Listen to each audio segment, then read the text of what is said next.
Hello everyone, welcome to HVS studies. तो दोस्तों आज रहेगी 6 मई और आज आपका कोई भी एग्जाम नहीं है। तो आप सबको पता है कि आपका एग्जाम अगर नहीं होता तो भी जो प्रैक्टिस सेट होते हैं आपके आने वाली शिफ्ट्स के लिए वो हम प्रोवाइड कराते हैं। अगर आपका एग्जाम होता है तो भी हम प्रैक्टिस सेट आपको डेली प्रोवाइड कराते हैं। तो डेली आपको 3 प्रैक्टिस सेट्स मिलते हैं, फर्स्ट शिफ्ट, सेकंड शिफ्ट और थर्ड शिफ्ट के नाम पे, जिसमें आपको एक्सपेक्टेड क्वेश्चंस और मोस्ट रिपीटेड क्वेश्चंस मिलेंगे। तो वही रहेगा ये आपका एग्जाम बेस्ड क्वेश्चंस होंगे। इसमें जिस टाइप का क्वेश्चन, जिस टाइप के पैटर्न पे क्वेश्चंस आपके बने हैं अभी तक की शिफ्ट्स में, उसी टाइप के क्वेश्चंस आज आपको इस वीडियो में मिलने वाले हैं। अगर वीडियो आपको पसंद आती है तो वीडियो को लाइक जरूर करें, शेयर करें और चैनल को सब्सक्राइब जरूर कर लें। ये जो हमारी सीरीज चलती हैं इसकी सेपरेट एक प्लेलिस्ट बना दी गई है और यहां से आप यकीन मानिए आपको 80 से 90% क्वेश्चंस डायरेक्ट देखने को मिल रहे हैं आपके एग्जाम्स में। तो ये सीरीज काफी ज्यादा हेल्पफुल रही है, स्टूडेंट्स का काफी ज्यादा पॉजिटिव रेस्पॉन्स देखने को मिला है। अगर आपको पीडीएफ चाहिए जो हमारी एनालिसिस रहेंगी, जो एग्जाम रियल क्वेश्चंस हैं उनकी अगर आपको पीडीएफ चाहिए तो हमारा व्हाट्सएप ग्रुप है जिसका लिंक डिस्क्रिप्शन में है। डिस्क्रिप्शन में जाके आप हमारे व्हाट्सएप ग्रुप को ज्वाइन कर सकते हैं। वहां पे आपको फ्री में जो हमारी पीडीएफ्स हैं वो प्रोवाइड कराई जाती हैं। बाकी जो भी आपका एग्जाम रहेगा उसकी वीडियो आपको वहां पे मिलेगी, टॉपिक्स की वीडियोज की आपको लिंक प्रोवाइड कराए जाएंगे। तो ये सब चीजें हैं, बिल्कुल अपडेट आपको मिलता है व्हाट्सएप के ग्रुप पे, तो आप उसको जरूर ज्वाइन कर लें। तो चलिए वीडियो को स्टार्ट करते हैं हमारे पहले क्वेश्चन से। तो हमारा पहला क्वेश्चन रहेगा आपका सेंसस से। मोस्ट इंपॉर्टेंट टॉपिक रहा है। अभी तक टोटल आपकी 9 शिफ्ट्स हुई हैं, 9 में से 6 शिफ्ट्स में आपका सेंसस से क्वेश्चन पूछा गया है। As per census 2011 the population density of India is. 2011 की जनगणना के अनुसार भारत की जनसंख्या घनत्व कितना है। डेंसिटी क्या होती है? 1 किलोमीटर के एरिया में कितने लोग रह रहे हैं उसको हम बोलते हैं पॉपुलेशन डेंसिटी। तो इसमें हमारा करेक्ट आंसर हो जाएगा 382। मतलब इंडिया की पॉपुलेशन डेंसिटी 382 है। इसका मतलब क्या है कि इंडिया में ऑन एवरेज 1 किलोमीटर के एरिया में आपको 382 लोग मिलेंगे। अब यहां पे सेंसस की बात हुई तो सेंसस को एक बार डिटेल में कवर करेंगे कुछ एक्स्ट्रा फैक्ट्स के साथ। सेंसस की सेपरेट वीडियो आपको चैनल पे मिल जाएगी। हमारी प्लेलिस्ट है ऑल स्टैटिक जीके टॉपिक के नाम से, जिसका लिंक डिस्क्रिप्शन में है। उस पर आपको हर एक टॉपिक की वीडियो मिलेगी। तो सेंसस 2011 का मोटो था our census our future. Highest populous union territory हमारी दिल्ली रहेगी, लोएस्ट पॉपुलस यूनियन टेरिटरी है लक्षद्वीप। हाईएस्ट पॉपुलस स्टेट अगर आपसे पूछी जाए तो उत्तर प्रदेश है और लोएस्ट पॉपुलस स्टेट हमारी सिक्किम है। हाईएस्ट अर्बन पॉपुलेशन वाली स्टेट, मतलब जो शहरी लोग होते हैं उनकी पॉपुलेशन सबसे ज्यादा कहां पे है, तो ये आपकी महाराष्ट्र में रहेगी। अगर आपसे रूरल पॉपुलेशन पूछी जाती तो उसमें आपका आंसर क्या होता? उसमें आपका आंसर होता Uttar Pradesh state. Average sex ratio कितना है इंडिया का? तो 943। 943 क्या है? एवरेज सेक्स रेशियो है इंडिया का। ये क्या होता है? तो 1000 जो मेल रहेंगे उन पे कितनी फीमेल्स प्रेजेंट हैं, मतलब 1000 मेल के रेशियो में फीमेल्स कितनी है, तो 943 रहेंगी। तो ये हमारा क्या हो गया? एवरेज सेक्स रेशियो हो गया इंडिया का। अगर ये 1000 से ज्यादा होता तो फीमेल जो होती हैं वो ज्यादा हो जाएंगी मेल से। ये होता है एवरेज सेक्स रेशियो। अगर हाईएस्ट सेक्स रेशियो वाली स्टेट आपसे पूछी जाए तो वो केरला रहेगी, जिसमें 1084, मतलब 1000 जो मेल्स हैं उन पे 1084 फीमेल्स हैं। तो यहाँ पे जो फीमेल सेक्स रेशियो है वो आपका ज्यादा रहेगा। फिर अगर लोएस्ट सेक्स रेशियो की बात करी जाए तो हरियाणा रहेगा 879 के साथ। हाईएस्ट सेक्स रेशियो वाली यूनियन टेरिटरी कौन सी है, तो वो पुडुचेरी है। और लोएस्ट सेक्स रेशियो वाली स्टेट हमारी यूनियन टेरिटरी दमन दीव हो जाएगी। टोटल पर्सन लिटरेसी रेट है इंडिया का 74%। मेल लिटरेसी रेट है 82.14%। लिटरेसी रेट क्या होता है? तो जो एजुकेटेड लोग होते हैं उससे रिलेटेड आपका हो जाएगा जो होता है हमारा literacy rate. Female literacy rate है 65.46%। जिनको पढ़ना लिखना आता है, राइट करना आता है, सुनना आता है, ये सब चीजें होती हैं जो कि लिटरेसी रेट में हमारी आती हैं। हाईएस्ट लिटरेसी रेट वाली स्टेट हमारी केरला हो जाएगी 94% के साथ। लोएस्ट लिटरेसी रेट वाली हमारी स्टेट कौन सी है, तो वो बिहार है 61.8% के साथ। तो ये सब चीजें हैं जो कि आपको याद रखनी है। अगला क्वेश्चन देखते हैं। अगला क्वेश्चन है हमारा, who is the author of the book pathway to God. तो पाथवे टू गॉड पुस्तक के लेखक कौन है? हमने आपको स्टार्टिंग में ही बताया था कि बुक्स एंड ऑथर जो रहेगा एक ऐसा टॉपिक है जिससे अभी तक की 9 जो शिफ्ट्स है हमारी, हर एक शिफ्ट में आपका क्वेश्चन मिला है। तो मोस्ट इंपॉर्टेंट टॉपिक है। तो इस क्वेश्चन का हमारा करेक्ट आंसर महात्मा गांधी हो जाएगा। महात्मा गांधी की बुक है आपकी पाथवे टू गॉड। अब जो हमारे फ्रीडम फाइटर्स हैं या जो कुछ इंपॉर्टेंट हमारी पॉलिटिशियंस हो गए उनसे रिलेटेड जो हमारी बुक्स हैं एसएससी के लिए, उनकी हम यहाँ पे बात करेंगे। तो महात्मा गांधी की आपकी बुक हो जाएंगी Hind Swaraj, my experiments with truth, की टू हेल्थ, और एक हमारी कौन सी है, pathway to God. Maulana Abul Kalam Azad की रहेगी इंडिया विंस फ्रीडम, गुबारे खातिर। अबुल कलाम आजाद कौन थे, तो ये पहले एजुकेशन मिनिस्टर थे इंडिया के। मनमोहन सिंह की बुक है आपकी चेंजिंग इंडिया। जवाहरलाल नेहरू की रहेगी discovery of India, glimpses of world history. Pranab Mukherjee की है challenges before the nation, saga struggle and sacrifice. Sarojini Naidu की बुक्स हैं आपकी golden threshold, the broken wings और songs of life. Subhash Chandra Bose की है आपकी the Indian struggle of 1920-1942। The Indian struggle की काफी सारी बुक्स होती हैं, अगर आपको आगे 1920 टू 1942 मिलेगा तो वो आपकी सुभाष चंद्र बोस की है। An Indian pilgrim. Mamata Banerjee की है my unforgettable memoir. APJ Abdul Kalam की रहेगी wings of fire, indomitable spirit और इग्नाइटेड माइंड। तीनों ही मोस्ट इंपॉर्टेंट है, एग्जाम्स में आपको मिल सकती हैं। दादा भाई नौरोजी की रहेगी poverty and un British rule in India. VD Savarkar की है the India war of independence of 1857। Rajendra Prasad इनकी रहेगी इंडिया डिवाइडेड। बाल गंगाधर तिलक की बुक रहेगी गीता रहस्य और द आर्कटिक होम इन दी वेदास। तो ये सब हमारी कुछ इंपॉर्टेंट बुक्स हैं एसएससी एग्जाम्स के लिए, जो टीसीएस का आपका एग्जाम होता है उनके लिए मोस्ट इंपॉर्टेंट बुक्स हैं ये आपकी। बाकी बुक्स एंड ऑथर्स की करीब 7 से 8 वीडियोस आपको मिलेंगी हमारे चैनल पे, तो आप उनको देख सकते हैं क्योंकि मोस्ट इंपॉर्टेंट टॉपिक एग्जाम्स के लिए। बाकी 2022 और 23 की एक कंबाइंड आपको 100 क्वेश्चंस की बुक्स एंड ऑथर्स की वीडियो मिलने वाली है परसों को हमारे चैनल पे। कल को आपको किस चीज की मिलेगी, तो स्कीम्स की आपको कल को वीडियो मिलेगी सुबह 11 AM पे। डेली हम आपको टॉपिक की वीडियोस प्रोवाइड कराते हैं। अगला क्वेश्चन देखते हैं हमारा। अगला क्वेश्चन फिर हमारा बुक से आ गया, लेकिन यहाँ पे ऑटोबायोग्राफीज की बात करी गई कि wings of fire is the autobiography of. तो विंग्स ऑफ फायर किसकी आत्मकथा है, अभी हमने पिछले क्वेश्चन में ही कवर किया। अगर आपको ध्यान है जो आपने पिछले क्वेश्चन में पढ़ा है तो आप पहले हमको कमेंट बॉक्स में टाइप करके बता दें कि विंग्स ऑफ फायर किसकी ऑटोबायोग्राफी है। जो ऑटोबायोग्राफी का ये टॉपिक है ये आपका बुक्स एंड ऑथर्स में ही आ जाता है, कंबाइंड हो जाता है, बुक्स एंड ऑथर्स का ही आपका ये टॉपिक रहेगा। लेकिन इससे सेपरेट अगर हम बात करें तो स्टार्टिंग की आपकी जो 2 डेज की जो आपकी शिफ्ट्स हुई हैं उनमें एग्जाम्स में काफी क्वेश्चंस आपके बने थे। तो विंग्स ऑफ फायर किसकी है, हो सकता है आपने अभी तक कमेंट बॉक्स में टाइप कर दिया होगा। तो इस क्वेश्चन का हमारा करेक्ट आंसर है एपीजे अब्दुल कलाम। अब यहाँ पे अगर हम ऑटोबायोग्राफीज की बात करें तो दी टेस्ट ऑफ माई लाइफ है युवराज सिंह की, एन ऑटोबायोग्राफी है जवाहरलाल नेहरू की, wings of fire APJ Abdul Kalam की, एस अगेंस्ट ऑड किसकी है, सानिया मिर्जा की, playing it my way Sachin Tendulkar की, a shot at history Abhinav Bindra की रहेगी, the race of my life already पूछी जा चुकी है मिल्खा सिंह की रहेगी, 6 मशीन है क्रिस गेल की, कॉन्ट्रोवर्शियली योर्स शोएब अख्तर की हो जाएगी, 281 एंड बियॉन्ड है वीवीएस लक्ष्मण की, अनफिनिश्ड अ मेमोर है प्रियंका चोपड़ा की, a long walk to freedom Nelson Mandela की रहेगी, ड्रीम्स फ्रॉम माई फादर है बराक ओबामा की। ये भी क्वेश्चन आपसे पूछा गया है अभी पीछे शिफ्ट्स में, पिछले साल भी आपसे पूछा गया था। फ्रीडम इन एक्साइल है दलाई लामा की, truth love and a little malice रहेगी खुशवंत सिंह की, इनकी वी इंडियंस भी बुक रहेगी, और इनकी एक और जो हम काफी टाइम से आपको बताते आ रहे हैं जब भी इस क्वेश्चन की ऑटोबायोग्राफीज की बात होती है, जो इनकी रहेगी ट्रेन टू पाकिस्तान। ये इनके द्वारा ही लिखी गई दोनों बुक्स रहेंगी। अब अगले क्वेश्चन पे बढ़ने से पहले हम आपको बताना चाहते हैं कि सिर्फ 59 रुपीज में आपको मिल रही है एक ई बुक, जिसमें आपको लास्ट 7 मंथ का करंट अफेयर प्रोवाइड कराया जा रहा है। अक्टूबर 2022 से अप्रैल 2022 तक का 23 तक का आपको करंट अफेयर मिलेगा। सिर्फ 1300 रुपीज में आपको ये प्रोवाइड कराई जा रही है। ये आपको अवेलेबल कराई गई है बाइलिंगुअल लैंग्वेज में, हिंदी और इंग्लिश दोनों में आपको क्वेश्चंस मिलेंगे। अगर आप इंटरेस्टेड हो तो लिंक डिस्क्रिप्शन में है, आप डिस्क्रिप्शन में जाके इस ई बुक को बाय कर सकते हैं। अगर आपको डाउनलोडिंग में कुछ भी इशू आता है तो नीचे हमारी जीमेल आईडी है, आप इस पे हमको डायरेक्टली मेल कर सकते हैं। इसके अलावा हमारी एक स्टैटिक जीके की नाम से एक ई बुक और रहेगी 79 रुपीज़ में, जिसमें कुछ स्टैटिक जीके के टॉपिक्स हो गए, जैसे आपके dancers related to dance forms हो गए, बुक्स एंड ऑथर्स का टॉपिक हो गया, फिर आपके सेंसस का टॉपिक हो गया, musicians related to music fields हो गए, डेज एंड डेट्स हो गए, ये आपके स्टैटिक के टॉपिक्स हो गए। और उसके साथ साथ करंट अफेयर 2022 के टॉपिक्स, जैसे आपके स्पोर्ट्स करंट अफेयर हो गया, एक्सरसाइजेस का करंट अफेयर हो गया।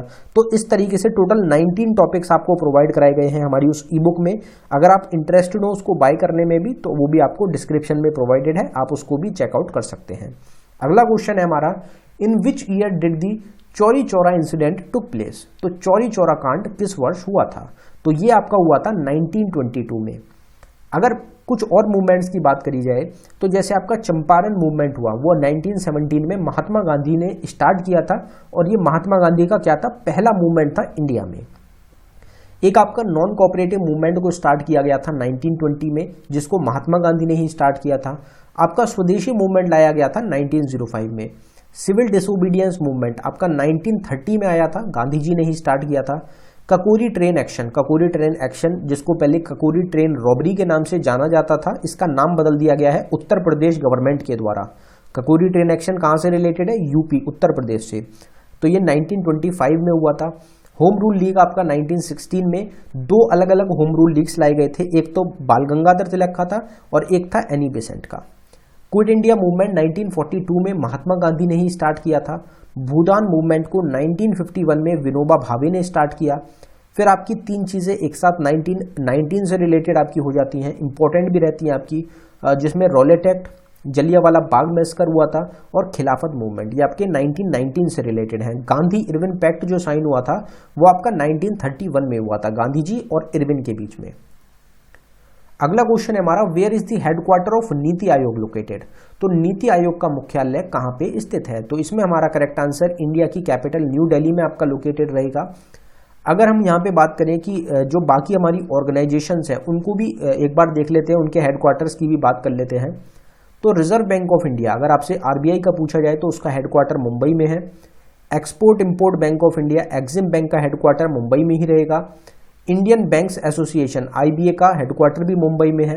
National bank for agriculture and rural development, जिसको हम नबार्ड के नाम से जानते हैं, इसका भी मुंबई में ही लोकेटेड है।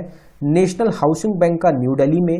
Asian development bank ADB bank का रहेगा आपका मंडायुलोंग मनीला फिलीपींस में। स्टील अथॉरिटी ऑफ इंडिया जो सेल ऑर्गेनाइजेशन है, इसका न्यू दिल्ली में लोकेटेड है। Securities and exchange board of India SEBI का आपका मुंबई में लोकेटेड है। Small industries and development bank of India SIDBI bank का है आपका लखनऊ में। न्यू डेवलपमेंट बैंक जिसको पहले किस नाम से, ब्रिक्स बैंक के नाम से भी जाना जाता था, इसका आपका शंघाई जो जगह है चाइना में, वहां पे लोकेटेड है। वर्ल्ड बैंक का हेडक्वार्टर है Washington DC, United states of America में। वर्ल्ड बैंक के आपके नए जो अभी प्रेजेंट टाइम में चेयरमैन चुने गए हैं, अजय बग्गा जो रहेंगे, वो आपके इंडियन ओरिजिन के ही रहेंगे। लेकिन ये क्वेश्चन आपसे एग्जाम में नहीं पूछा जाएगा क्योंकि लास्ट मंथ का ही ये करंट अफेयर का क्वेश्चन है। लेकिन जिन भी स्टूडेंट्स का आपका एग्जाम अगले नेक्स्ट मंथ में है, जून में है, उनको हो सकता है कि एग्जाम में ये क्वेश्चन देखने को मिल जाए कि वर्ल्ड बैंक के आपके जो नए चेयरमैन हैं वो कौन चुने गए हैं। वो अपने 2 जून से 2 जून से आपका जो टाइम पीरियड होगा उनका वो स्टार्ट होगा आगे 5 ईयर्स के लिए। 5 ईयर्स के लिए वर्ल्ड बैंक का चेयरमैन उनको चुना गया है। एलआईसी की अगर बात करी जाए, life insurance corporation of India, उसका हेडक्वार्टर है मुंबई में। एलआईसी के साथ भी सेम रहेगा आपका। सिद्धार्थ मोहंती जो है वो आपके नए चेयरमैन चुने गए हैं एलआईसी के। ये क्वेश्चन भी इंपॉर्टेंट है, लेकिन जो जिनका जून में एग्जाम है वहां पे आपको मिलेगा, क्योंकि करंट बिल्कुल रिसेंट का ही क्वेश्चन है आपके ये, तो इतनी जल्दी आपके एग्जाम्स में आपको नहीं मिल सकते। अगले क्वेश्चन की तरफ बढ़ते हैं हमारे।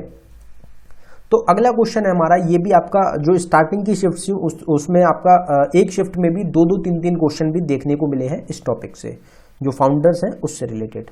तो who among the following is the founder of Arya Samaj, निम्नलिखित में से कौन आर्य समाज के संस्थापक हैं। तो इसमें हमारा करेक्ट आंसर दयानंद सरस्वती रहेगा। अगर हम बाकी और फॉर्मेशन से रिलेटेड टू फ्रीडम फाइटर्स की बात करें तो ब्रह्मो समाज आपसे पूछा गया था, राजा राम मोहन रॉय के द्वारा इसको फाउंड किया गया था।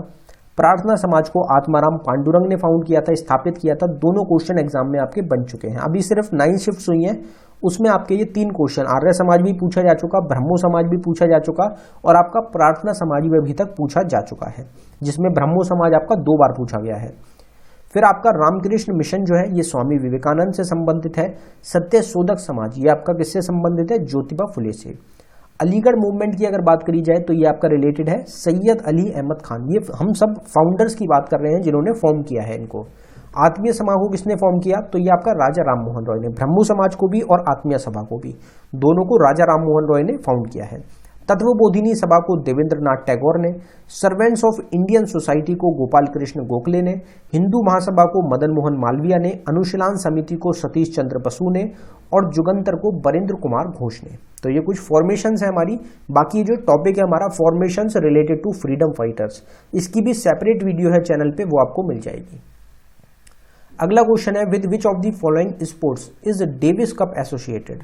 तो डेविस कप का संबंध निम्नलिखित में से किस खेल से है? तो इसमें हमारा करेक्ट आंसर है टेनिस। तो जो टेनिस स्पोर्ट्स होता है हमारा उससे रिलेटेड है डेविस कप। अब जो स्टार्टिंग की आपकी शिफ्ट्स हुई हैं उसमें जो ये ट्रॉफीज और कप्स होते हैं ये कौन से स्पोर्ट्स से रिलेटेड हैं, ये क्वेश्चंस बहुत ज़्यादा पूछे गए हैं, तो इसलिए इस टॉपिक को भी हम एक बार कवर करते हैं। बाकी इस टॉपिक की भी सेपरेट वीडियो आपको चैनल पे मिल जाएगी। तो डेविस कप जो है आपका ये टेनिस से रिलेटेड मेंस का टूर्नामेंट रहेगा। लॉर्ड डर्बी कप आपका रग्बी का टूर्नामेंट है। हॉलकर कप ब्रिज गेम से रिलेटेड है। मर्डेका कप फुटबॉल का एशियन कप का टूर्नामेंट होता है। राइडर कप गोल्फ का मेंस का टूर्नामेंट होता है। Sultan Azlan Shah cup field hockey mains का टूर्नामेंट होता है। थॉमस कप बैडमिंटन का मेंस का टूर्नामेंट होता है। उबर कप बैडमिंटन का वुमेन्स का टूर्नामेंट होता है। वॉल्कर कप गोल्फ का टूर्नामेंट होता है। विलियम जोन्स कप बास्केटबॉल का। विंबलडन ट्रॉफी आपकी टेनिस की टूर्नामेंट से रिलेटेड रहेगी जो कि ग्रैंड स्लैम में भी आपका गिना जाता है। फिर अगला क्वेश्चन रहेगा हमारा कि which country will be the host nation for the G20 summit 2023। तो G20 शिखर सम्मेलन 2023 का मेजबान राष्ट्र कौन सा है? तो इसमें हमारा करेक्ट आंसर हो जाएगा इंडिया। इसलिए ही इंपॉर्टेंट रहेगा और इंडिया पीछे काफी ज्यादा आपका रिसेंट में न्यूज में भी रहा था G20 की वजह से, तो इसलिए ये क्वेश्चन पूछे जाने की चांसेस काफी ज्यादा आपके बन जाते हैं एग्जाम्स में। G20 समिट की अगर बात करें तो पहली जो G20 समिट हुई आपकी 2008 में, वो आपकी कहां पे हुई? यूनाइटेड स्टेट्स ऑफ अमेरिका में। फिर आपकी 15th जो हुई है 2020 में, वो आपकी सऊदी अरेबिया में हुई। यहाँ पे 15th और 16th बहुत कम चांसेस हो कि आपसे एग्जाम में पूछा जाए। आपसे बाकी पूछे जा सकते हैं, फर्स्ट पूछा जा सकता है आपसे अगर 17th पूछ लिया जाए 2022 में जो हुई है वो इंडोनेशिया में हुई है। 18th G20 समिट आपकी 2023 में जो इंडिया में चल रही है। 19th वाली जो होगी आपकी 2024 में, वो आपकी कहाँ पे होगी? ब्राजील में। तो ये आपको ध्यान रखनी है, एग्जाम के लिए इंपॉर्टेंट है, एग्जाम में देखने को आपको क्वेश्चन मिल सकता है। अगला क्वेश्चन देखते हैं, on which river is the peacock island located. तो मयूर द्वीप किस नदी पर स्थित है? तो ये आपका कौन सी पे है? ब्रह्मपुत्र रिवर पे। ब्रह्मपुत्र रिवर अब आपकी दो स्टेट्स में फ्लो करती है, एक तो आपकी आसाम में और एक आपकी अरुणाचल प्रदेश में। ओरिजिनेट कहां से होती है? तिब्बत से। और फिर ये फ्लो कौन सी कंट्री में करती है? तो ये बांग्लादेश में फ्लो करती है। फिर ये आपकी गंगा रिवर से मर्ज होके आपकी एंड हो जाती है बे ऑफ बंगाल में। यहाँ पे आइलैंड्स की बात करी गई है तो Smith island, Bennett island, Ross island और नील आइलैंड चारों इंपॉर्टेंट है, अंडमान एंड निकोबार आइलैंड पे आपके लोकेटेड है। भवानी आइलैंड और वेनुदू आइलैंड ये आपके हैं आंध्र प्रदेश स्टेट में। दिब्रू शिकोवा आपको जहां भी मिलेगा, दिब्रू शिकोवा आइलैंड हो गया, दिब्रू शिकोवा नेशनल पार्क हो गया, वाइल्ड लाइफ सेंचुरीज हो गए, या फिर मजूली हो गया, ये आपके कहां पे हैं? आसाम में। फिर आपका बेट द्वारका, कुछ आइलैंड और आपका पिरम आइलैंड ये गुजरात के रहेंगे। चार चिनार जिसको कि रोपालैंक और जैनुलैंक ये आपके जम्मू कश्मीर में रहेंगे। सेंट मैरी आइलैंड और बसवराज दुर्ग आइलैंड ये आपके हैं कर्नाटका में। मुनरोई आइलैंड और धर्मदम आइलैंड और आपका सथर आइलैंड ये तीनों हैं केरला में। अब्दुल कलाम आइलैंड जिसको कि पहले व्हीलर आइलैंड के नाम से जाना जाता था, अब इसका नाम बदल दिया गया है। और आपका पेरुकुड आइलैंड ये दोनों हैं आपके उड़ीसा में। हरे आइलैंड जिसको कि मयूल थेबू के नाम से भी जाना जाता है, और पंबन आइलैंड, एग्जाम में पंबन आइलैंड बहुत पूछा जाता है आपका, ये दोनों तमिलनाडु में लोकेटेड है। फिर आपके बखाली आइलैंड, गोरमरा आइलैंड और नमखाना आइलैंड ये तीनों हैं आपके वेस्ट बंगाल स्टेट में। तो ये हमारे टोटल क्वेश्चंस हैं। बाकी हर एक टॉपिक की आपको सेपरेट वीडियो चैनल पे मिल रही है, आप उसको जरूर एक बार देख सकते हैं। अगर हम बात करें कि आज के हमारे क्विज की क्वेश्चन की, तो आज का हमारा क्विज का क्वेश्चन है, as per census 2011 the population density of India is. तो 2011 की जनगणना के अनुसार भारत का जनसंख्या घनत्व कितना है? तो गिवन ऑप्शंस में से आपका जो भी करेक्ट आंसर है उसको आप कमेंट बॉक्स में जरूर टाइप कर दें। हमने आपको स्टार्टिंग में बताया कि 1 किलोमीटर एरिया में जितने लोग रहते हैं उसको पॉपुलेशन डेंसिटी, एवरेज के हिसाब से उसको पॉपुलेशन डेंसिटी बोला जाता है। नेबरिंग कंट्री में हमारा बांग्लादेश की पॉपुलेशन डेंसिटी सबसे ज्यादा रहेगी। तो गिवन ऑप्शंस में से जो भी आपका करेक्ट आंसर है आप उसको कमेंट बॉक्स में टाइप कर दें। अगर आपको वीडियो पसंद आई हो, वीडियो को लाइक करें, शेयर करें, चैनल को जरूर सब्सक्राइब कर दें। अगर आपको ई बुक्स बाय करनी हो तो डिस्क्रिप्शन में ई बुक्स के लिंक है, वहां से आप बाय कर सकते हैं। प्लेलिस्ट को चेकआउट कर सकते हैं, डिस्क्रिप्शन में लिंक प्रोवाइडेड है। बाकी पीडीएफ्स के लिए जो एनालिसिस आपकी होंगी शिफ्ट्स की, उनकी पीडीएफ के लिए आप हमारे व्हाट्सएप ग्रुप को जरूर ज्वाइन कर लें, लिंक आपको डिस्क्रिप्शन में प्रोवाइडेड है। साथ ही साथ जो वीडियोस के लिंक होंगे, वीडियोस के जो अपडेट्स होंगे कि ये वीडियो अपलोड हो चुकी है चैनल पे, काफ़ी बार आपको नोटिफिकेशन नहीं मिलता है स्टूडेंट्स को, क्योंकि हम डेली करीब करीब 8 से 10 वीडियोस अपलोड कर रहे हैं, तो इसलिए काफ़ी वीडियोस मिस हो जाती हैं। तो उस कारण की वजह से आप उसको ज्वाइन कर सकते हैं व्हाट्सएप ग्रुप को, क्योंकि वहाँ पे आपको लिंक प्रोवाइड करा दिया जाएगा, तो आपको ये भी अपडेट मिलता रहेगा कि कौन सी वीडियो प्रेजेंट टाइम में हमारे चैनल पे अपलोड की गई है। तो आप चैनल को ज़रूर सब्सक्राइब कर लें। आपके लिए एग्जाम के लिए हर तरीके से जो एक्सपेक्टेड क्वेश्चंस हैं, हर तरीके से जो तैयारी कराई जा सकती है, वो हम प्रोवाइड कराने की 100% अपनी कोशिश कर रहे हैं। धन्यवाद।